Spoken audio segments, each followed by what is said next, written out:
Good morning, students. Today's topic is zeolites, enzymes. It means we are going to continue our previous chapter, previous topic, that is catalyst, from chapter surface chemistry. So let's start zeolites and enzymes. First of all, we do the features of solid catalyst. Okay, कि solid catalyst के features क्या होते हैं? One is the activity, कि जो catalyst होते हैं इनके अंदर बहुत कैपेसिटी होती है, इंक्रीज रिएक्शन की स्पीड को इंक्रीज कर देते हैं. ठीक है, that is activity. They are very active, they have the capacity कि रिएक्शन की स्पीड को ये क्या कर देंगे, इंक्रीज कर देंगे. तो एक्टिविटी पावर होती है इनके अंदर. ओके, और एक्टिविटी पावर डिपेंड करती है कीमो एब्जॉर्प्शन पे. जिसका जितना ज्यादा कीमो एब्जॉर्प्शन होगा, जितने ज्यादा वो प्रोडक्ट बनाने की या बॉन्ड बनाने की जितनी उनकी एबिलिटी होगी, उतनी ही एक्टिविटी उनकी स्ट्रांग होती है. For example, this is the formation of water. तो प्लेटिनियम की प्रेजेंस पे ये रिएक्शन बहुत फास्ट होती है, इमीडिएट हो जाती है, लेकिन इसकी एब्सेंस में ये reaction extremely very slow reaction होती है. ठीक है, तो इसमें जो कैटालिस्ट होते हैं इनमें एक्टिविटी होती है, पावर होती है, कैपेसिटी होती है. किस चीज की? स्पीड, रिएक्शन की स्पीड को इंक्रीज करने की. तो उसे बोलते हैं activity, first one. Then the second one is the selectivity. Selectivity का मीन्स होता है कि ये जो पर्टिकुलर कैटालिस्ट होते हैं, किसी रिएक्शन के अंदर एक पर्टिकुलर स्पेसिफिक सिलेक्ट करना होता है आपको कि क्या यूज करना है. फॉर एग्जांपल, मैं एक बार एग्जांपल से समझाती हूँ कि आपके पास रिएक्टेंट है कार्बन मोनोऑक्साइड और हाइड्रोजन गैस. ओके, तो आपको कार्बन मोनोऑक्साइड और हाइड्रोजन गैस से आपको एल्डिहाइड बनाना है, फॉर्मेल्डिहाइड. तो आपको सिर्फ कॉपर ही यूज करना पड़ेगा. आप कॉपर की जगह निकल यूज नहीं कर सकते हैं. इसका मतलब सिलेक्ट करना पड़ेगा आपको. कैसे सिलेक्ट करोगे? जो आपने प्रोडक्ट सिलेक्ट करा है उसी प्रोडक्ट के अकॉर्डिंग एक फिक्स कैटालिस्ट है, वही आपको यूज करना है. आपके पास चॉइस नहीं होगी. तो selectivity, they are very selective कि क्या पर्टिकुलर प्रोडक्ट आपको चाहिए, तो दैट पर्टिकुलर ही आपको यूज करना है. तो देखिए, कार्बन मोनोऑक्साइड से जब फॉर्मेल्डिहाइड प्रोडक्ट बना तब कॉपर यूज किया. जब कार्बन मोनोऑक्साइड और हाइड्रोजन से मीथेन बनी तब निकल यूज किया. और जब अल्कोहल बना तो जिंक ऑक्साइड और क्रोमियम ऑक्साइड का यूज करना पड़ा. ठीक है, तो दीज आर द सिलेक्टिव कि हर रिएक्शन के लिए, इसका मतलब हर रिएक्शन के लिए आपको लर्न करना पड़ेगा कि कौन सा कैटालिस्ट आपको यूज करना है. ये नहीं आप सिर्फ एक प्लैटिनियम सीख गए या निकल सीख गया, हर किसी रिएक्शन के ऊपर वही लिखना. This is not, that is the selectivity कि पर्टिकुलर रिएक्शन, पर्टिकुलर प्रोडक्ट के लिए एक पर्टिकुलर ही कैटालिस्ट है. तो वो सिलेक्टिविटी है इनकी. Then the specificity. स्पेसिफिसिटी का मतलब एक कैटालिस्ट एक रिएक्शन में अगर वर्क करता है तो कोई जरूरी नहीं है वो नेक्स्ट रिएक्शन में भी वर्क करेगा. वो फेल हो, वहां पे फेल भी हो सकता है. कि it means a substance which act as a catalyst in one particular reaction may be fail to catalyse the other reaction. Okay, that is the specificity कि बड़े स्पेसिफिक होते हैं कैटालिस्ट. क्लियर? तो दीज आर द फीचर्स. तो all over मैं इसे कैसे summarise करती हूँ फीचर्स को, कि कैटालिस्ट एक्टिव होते हैं, स्पीड को बढ़ा देते हैं. कैटालिस्ट बड़े सिलेक्टिव होते हैं कि आपको क्या प्रोडक्ट चाहिए तो आपको फिक्स कैटालिस्ट ही यूज करना पड़ेगा. कैटालिस्ट बहुत स्पेसिफिक होते हैं कि एक ही कैटालिस्ट को आप हर जगह यूज नहीं कर सकते. ठीक है, तो very much specific they are. इनका एरिया बहुत नैरो एरिया होता है. तो these are the features of catalyst. Next is we start the zeolites. Okay, first of all the meaning of zeolite. Zeolite का meaning होता है boiling stone. तो is they are the boiling stone? No, इनका नाम boiling stone हमने किस लिए रखा कि इसका meaning है, zeolites का इंग्लिश में एक meaning होता है boiling stone. और इसका boiling stone इसको क्यों चेंज किया गया, that is depend upon the synthesis, कि वो synthesis पे डिपेंड करता है. कि synthesis क्या थी अब, कि जियोलाइट एक सब्सटेंस होता है. ओके, इस सब्सटेंस के अंदर हम क्या करते हैं कि उसे हीट करते हैं. कि कोई भी पर्टिकुलर सब्सटेंस है, कि फॉर एग्जांपल देखो कि ओके कोई बात नहीं, हम इसी से देख लेते हैं कि देखो ये एक हमारे पास कैटालिस्ट है. ठीक है, तो हम इस कैटालिस्ट को क्या करेंगे, वैक्यूम के अंदर हम इसे हीट करेंगे. जब हमने हीट करा तो ये सपोज करो ये पर्पल वाटर मॉलिक्यूल है. तो जब इस कैटालिस्ट, इस सब्सटेंस को हमने वैक्यूम में हीट किया तो यहाँ से वाटर मॉलिक्यूल क्या कर गया, निकल गया यहाँ से. तो जो वाटर मॉलिक्यूल निकल गया तो यहाँ पे एक स्पेस बन गया. तो पूरे कैटालिस्ट में, कि ऐसे तो बहुत सारे मॉलिक्यूल्स होंगे ना, यहाँ पर मैं तो एक ही बात कर रही हूँ, इधर इधर मैनी मॉलिक्यूल्स आर देयर, सब में जब वाटर मॉलिक्यूल्स निकल जाएंगे तो स्पेस बना देंगे, यानी कैविटी बना देंगे, पोर्स। स्पंज के अंदर जैसे छोटे छोटे पोर्स होते हैं ना, ऐसे पोर्स बना देंगे यहाँ पर, केज लाइक स्ट्रक्चर। तो इसी सब्सटेंस में जो ये पोर्स क्रिएट हो गए, ये जो केज क्रिएट हो गए, तो इसी के कारण इसका नाम जियोलाइट, इस सब्सटेंस का, कि इस सब्सटेंस को अब आप कैटालिस्ट नहीं बोलेंगे, हम इसे जियोलाइट बोलेंगे, ठीक है। और जियोलाइट का मतलब क्या होता है? Boiling stone. तो आपने बॉइल ही तो किया है इसको, तो इस स्टोन को आपने बॉइल किया, स्टोन जैसा दिख रहा था, इसको आपने बॉइल कर दिया, बॉइल करने से कैटालिस्ट बन गया, तो इसलिए इसका नाम जियोलाइट आ गया, ठीक है। तो आपको क्लियर रहेगा कि जियोलाइट नाम क्यों दिया गया, क्योंकि बॉइलिंग स्टोन है, और बॉइलिंग स्टोन नाम इसलिए दिया गया क्योंकि सिंथेसिस इसकी ऐसे ही हुई है। अब सिंथेसिस कैसी हुई है देखो, zeolites are heated in vacuum, इस सब्सटेंस को वैक्यूम में हीट करेंगे, then water molecule inside the zeolite, उस सब्सटेंस में से जो वाटर मॉलिक्यूल्स है वो वहां से लॉस्ट हो जाएंगे, तो जो वाटर है वहां पे स्पेस वो वैकेंट हो जाएगा, and converted into cage like, कि cage like pores like structure में कन्वर्ट हो जाएगा, जो पोर्स होंगे, तो इसीलिए इसको बॉइलिंग स्टोन या जियोलाइट्स इसका नाम रख दिया गया था, ठीक है। हेंस और माइक्रोपोरस 3D नेटवर्क एल्यूमिनोसिलिकेट स्ट्रक्चर इसको बोला जाता है, और इसका जनरल फॉर्मूला दिस मच है, कि ये 3D स्ट्रक्चर होता है इसका, ये मोस्टली सिलिकेट्स के बने होते हैं, इसमें some aluminium is also, aluminium oxide is also there, that's why हम इन्हें 3D नेटवर्क ऑफ एल्यूमिनोसिलिकेट्स कहते हैं, ठीक है। देखो इसका फॉर्मूला होता है MXN, aluminium oxide X and silicon oxide is Y, then ZH2O, Z तो जितने भी नंबर ऑफ मॉलिक्यूल्स वहां पर हैं वो Z होंगे, सिलिकॉन ऑक्साइड के जितने मॉलिक्यूल्स हैं Y, एंड एल्यूमिनियम ऑक्साइड के जितने मॉलिक्यूल है दैट इज X। अब M/X, X is same here, जो X है, N क्या है यहाँ पर? N है मेटल के ऊपर जो चार्ज है। फॉर एग्जाम्पल अगर हम सोडियम का यहाँ पे एल्यूमिनियम सिलिकेट ले रहे हैं तो सोडियम के ऊपर चार्ज क्या होता है? +1, तो N इज +1। आयरन अगर आप ले रहे हो तो आयरन के ऊपर चार्ज क्या होता है? 2+, तो N इज 2+ हेयर, ठीक है। तो this is the general formula. See the structure here, ये एक थ्योरेटिकल स्ट्रक्चर है कि ये एक स्टोन था, जियोलाइट स्टोन, जिसके अंदर जो हमें हीट किया तो देखो ये कैविटी बन गई, ये वाइट वाइट सी, यहाँ से वाटर मॉलिक्यूल निकल गया यहाँ से, तो जो ये वाटर मॉलिक्यूल्स निकल गए और ये जो कैविटी बन गई, ये पोर्स लाइक स्ट्रक्चर बन गया, इसी को जियोलाइट कहते हैं। ये देखो मैंने एक ओरिजिनल इसका आपको डायग्राम दिखाया, this is the original zeolites. Stone like लग रहा है ये, क्योंकि हम इसे बॉइल करके इसको पोरस बना दिया। क्या आपको पोरस दिख रहे हैं? इसमें छोटे छोटे टाइनी होल्स, देखो यहाँ पे भी होलिंग है, ये देखो सब होल्स, तो पोरस स्ट्रक्चर, तो ये this is the porous stone, तो दिस इज जियोलाइट, ओके। तो ये बना किसका होता है? सिलिकॉन और एल्युमिनियम का 3D स्ट्रक्चर। तो क्लियर है आपको? Zeolites porous structure of aluminium silicate which has cage like structure, और केज लाइक स्ट्रक्चर कैसे हुआ वो आपको सारी इसकी सिंथेसिस क्लियर हो गई। तो this is the aluminium silicate. तो इसी सब्सटेंस को हम जियोलाइट्स बोल दिया या कैटालिस्ट बोल दिया। अब कैटालिस्ट किस लिए? क्योंकि ये जो कैटालिस्ट हैं, दीज आर द कैटालिस्ट, कि ये बहुत अच्छा। In second thing is that कि जियोलाइट कैटालिस्ट को शेप सिलेक्टिव कैटालिस्ट भी बोला जाता है। अब why the zeolites are the shape selective catalyst? Because only those molecules can absorb in the pores whose size is small, या फिर enough to enter the pores, कि वही रिएक्टेंट इस जियोलाइट्स के ऊपर एक्ट करेंगे या प्रोडक्ट में चेंज होंगे जो इसके पोर्स के अंदर पोर्स के अंदर जा सके, ओके, और उससे प्रोडक्ट बना सके, वही होंगे। और second thing is that reactant से क्या बनेगा? प्रोडक्ट। प्रोडक्ट कहाँ बनेगा? बनेगा तो जियोलाइट के सरफेस पे। यही एडजॉर्प्शन थ्योरी में हमने करा था कि वहां पे सरफेस पे ही प्रोडक्ट बनेगा, फिर वो डिसॉल्व हो जाता है।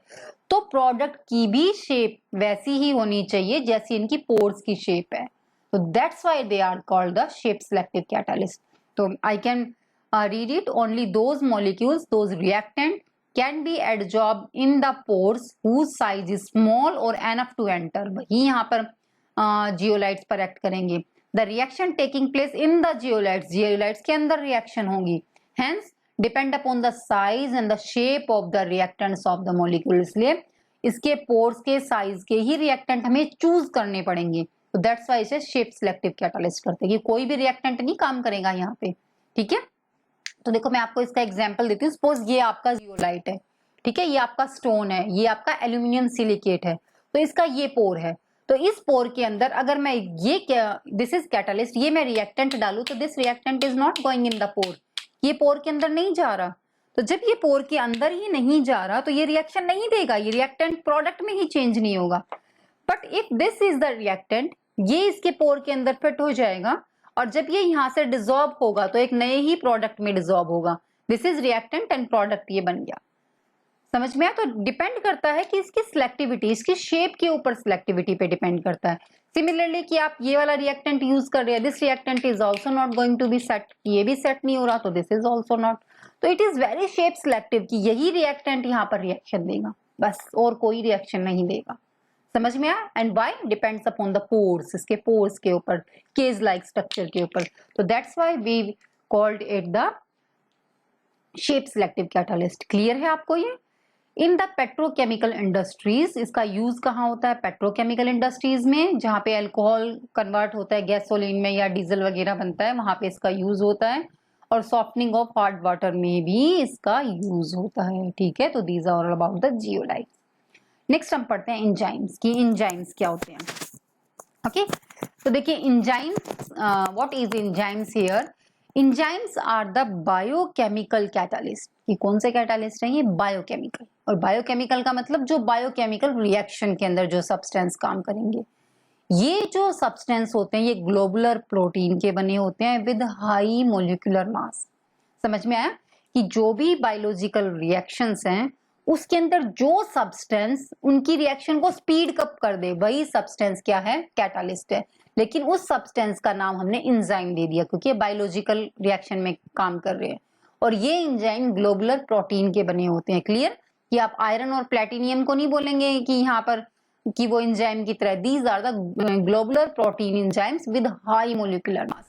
और एक इनकी प्रॉपर्टीज और है एंजाइम्स की कि अगर आप एंजाइम्स को वाटर के अंदर मिक्स कर दे, सोल्यूशन बना दे, water is your solvent, enzyme डालो, एंजाइम इज योर सॉल्यूट।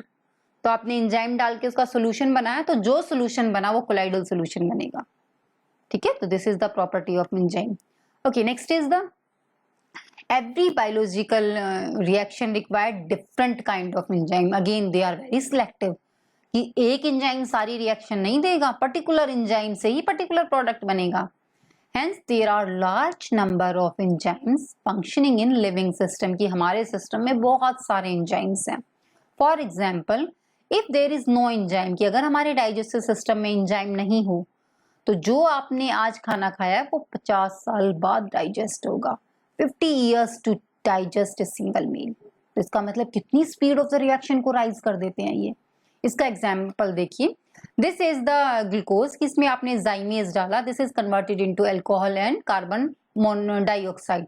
तो जाइमेज ही एक ऐसा एंजाइम है जो इसको कार्बन डाइऑक्साइड यहाँ से रिलीज होती है विद अल्कोहल।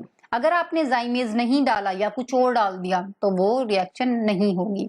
सेकंड एक मैं एग्जांपल देती हूँ। For example milk is my example. Okay, milk curd में कब चेंज होता है? आप कर्ड कैसे बनाते हैं? घर पे मिल्क लिया, उस पर थोड़ा सा आपने little bit 1/10 spoon of the curd डाली और वो मिल्क में चेंज हो गया। तो कर्ड के अंदर क्या होता है? लैक्टिक बैसिलस एंजाइम होता है। इसका मतलब अगर मिल्क के अंदर लैक्टिबैसिली एंजाइम आ गया तो वो कर्ड में चेंज हो जाएगा। ठीक है, तो अगर उसमें आपने मिल्क के अंदर मान लो आपने आयरन डाल दिया, प्लेटिनियम डाल दिया, तो वो कर्ड में चेंज नहीं होगा। तो कर्ड बनाने के लिए पर्टिकुलर लैक्टिबैसिल एंजाइम ही चाहिए होगा। अच्छा, इसका एक और मैं वेरी गुड एग्जांपल आपको देती हूँ कि हमारे जो एंसेस्टर थे बहुत डेकेड्स पहले, जो लोग थे वो कहते थे वो दूध बहुत पीते थे और उनको दूध डाइजेस्ट हो जाता था, है ना। आजकल के बच्चे क्या बोलते हैं कि दूध पीने से वोमिटिंग सेंसेशन होती है, हमें पेट में दर्द हो जाता है, गुड़गुड़ हो जाती है। Is this true? क्या ये सच है? ऐसा होता है कि आप दूध पीते हैं तो प्रॉब्लम होती है, लेकिन आपके एंसेस्टर, आपके दादा, ग्रैंडफादर, ग्रेट ग्रैंडफादर अगर मिल्क अपने बचपन में पीते थे उनको प्रॉब्लम नहीं होती थी? व्हाई? क्यों ऐसा? कि ऐसा वैसे सच में होता है कि हमारे जो एंसेस्टर थे, ग्रेट ग्रैंडफादर, जब वो छोटे थे या उनका जो बचपन था या उस टाइम की बात करें, उनके अंदर लैक्टिक बैसिली एंजाइम बहुत ज्यादा होते थे कंपेयर टू टुडे। या आज की बच्चों की कंपेयर करें तो उनमें ज्यादा होते थे। दैट्स वाई वो मिल्क को इजीली डाइजेस्ट कर लेते थे। आजकल के बच्चों में ये एंजाइम कम होता है। तो इसलिए हम मिल्क को डाइजेस्ट नहीं कर पाते, तो उनकी कंपेयर में बच्चे मिल्क कम डाइजेस्ट कर पाते हैं। ठीक है, तो इसलिए जो बच्चा बोलता है वोमिटिंग सेंसेशन हो रही है मॉर्निंग में या स्टमक में पेन गड़बड़ हो, कुछ इंडाइजेशन हो रहा है, तो दैट इज ट्रू कि वो ट्रू होता है because of the lack of the lactic bacilli enzymes. Okay, यही एंजाइम होना जरूरी है और इस एंजाइम की कमी होती है। लेकिन रिमेंबर, ऐसा नहीं है ये एंजाइम एब्सेंस है, आपके स्टमक में है ही नहीं, तो डू नॉट थे कि मम्मा पीना ही नहीं है दूध। Okay, you always drink 1 glass of a water, इतना लैक्टोबैसिलस तो है आपके पास, so take remember this, got it. The next one, now the characteristics of the enzyme, कि एंजाइम की करेक्टरिस्टिक्स प्रॉपर्टीज क्या क्या होती है। वन इज द स्पेसिफिसिटी, कि एंजाइम बहुत स्पेसिफिक, हर रिएक्शन के लिए अलग अलग एंजाइम, स्पेसिफिक एंजाइम चाहिए कि अगर सुक्रोज को ग्लूकोज और फ्रक्टोज में चेंज करना है तो उसके लिए हमें कौन सा एंजाइम चाहिए, इन्वर्टेज एंजाइम उसके लिए हमें चाहिए। ठीक है, okay. Now the efficiency, they are very efficient, जब तो अभी हमने बात करी कि जो 50 साल के बाद जो खाना डाइजेस्ट होना था वो 2 घंटे में ही हो गया, तो हाईली इफिशियंट, कि so speed up the rate of the reaction by the factor 10 raised to power 20। Okay, तो एफिशिएंसी बहुत ज्यादा है। स्मॉल क्वांटिटी, कि आपने मिल्क के अंदर थोड़ा सा कर्ड की ड्रॉप डाली और मिल्क किसमें कन्वर्ट हो गया, कर्ड में, तो little bit bacilli is enough, तो only the small amount of the enzymes can be very efficient, got it. Next is the optimum temperature and pH, की एंजाइम्स जो एक्ट करते हैं वो एक पर्टिकुलर पीएच पर ही एक्ट करते हैं, कि पीएच भी उन्हें फिक्स चाहिए और टेम्परेचर भी उन्हें, कि हमारी बॉडी के अंदर डाइजेस्टिव सिस्टम के अंदर जो एंजाइम्स एक्ट कर रहे हैं, हमें एनर्जी दे रहे हैं, वो 7.4 और 37 डिग्री सेल्सियस पर ही एक्ट करेंगे। इसलिए जब हमें फीवर होता है तो हमें ज्यादा खाने की इच्छा नहीं होती, क्योंकि उस टाइम एंजाइम्स एक्ट ही नहीं कर रहे होते हैं। ठीक है, इसलिए फीवर में इनटेक क्या हो जाता है, कम हो जाता है। उसका रीजन एक ये भी है, क्लियर, कि एंजाइम्स पर्टिकुलर टेम्परेचर पर ही काम करते हैं, बॉडी का टेम्परेचर इंक्रीज हो जाए तो वो वर्क नहीं कर सकते। Next is enzyme promoter, coenzymes, कि एंजाइम की एक्टिविटी को इंक्रीज भी कर देते हैं।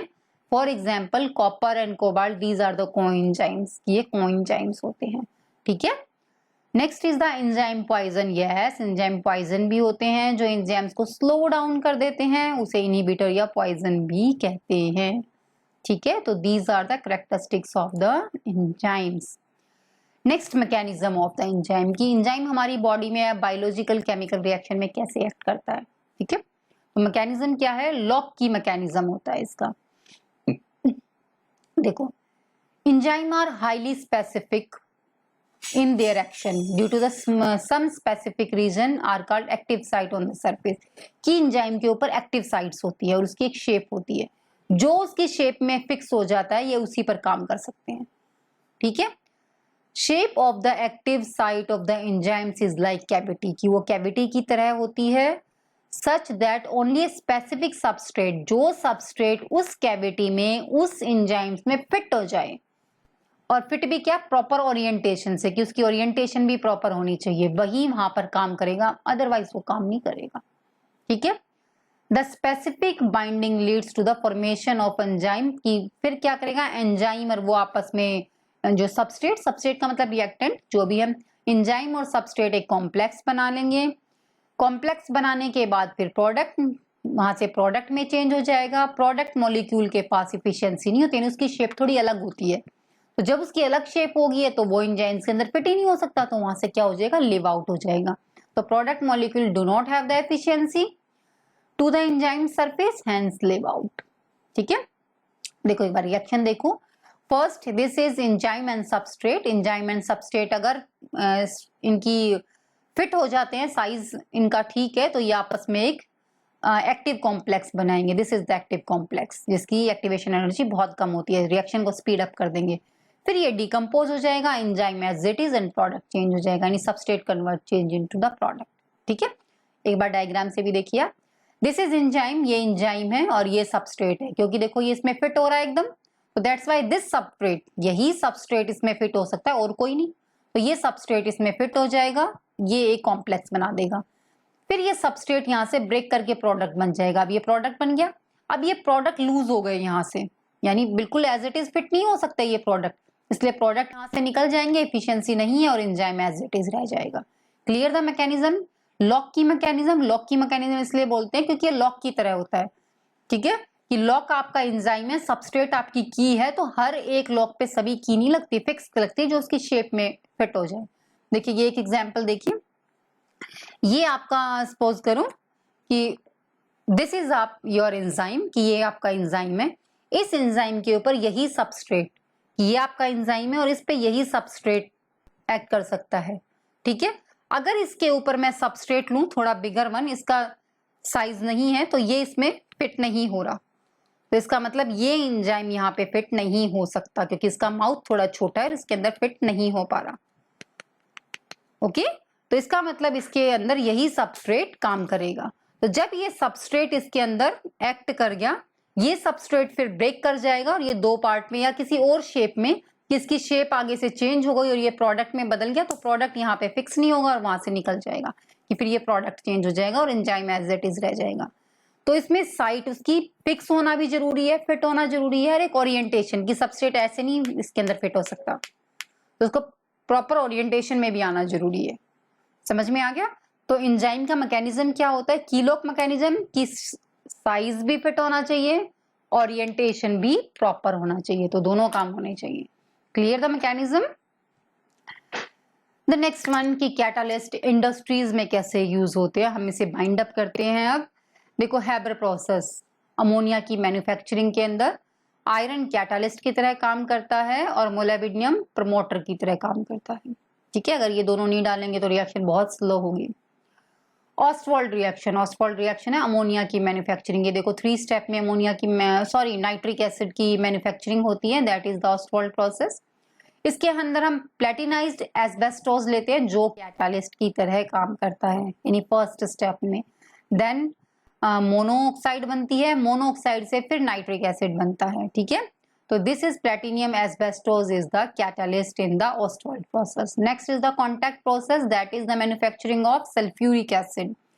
सल्फ्यूरिक एसिड के अंदर फर्स्ट रिवर्सिबल रिएक्शन होती है जिसमें वैनेडियम पेंटाऑक्साइड हम कैटालिस्ट देते हैं, that is the oxidation of sulphur dioxide converted into sulphur trioxide. तो कैटालिस्ट है वैनेडियम पेंटाऑक्साइड।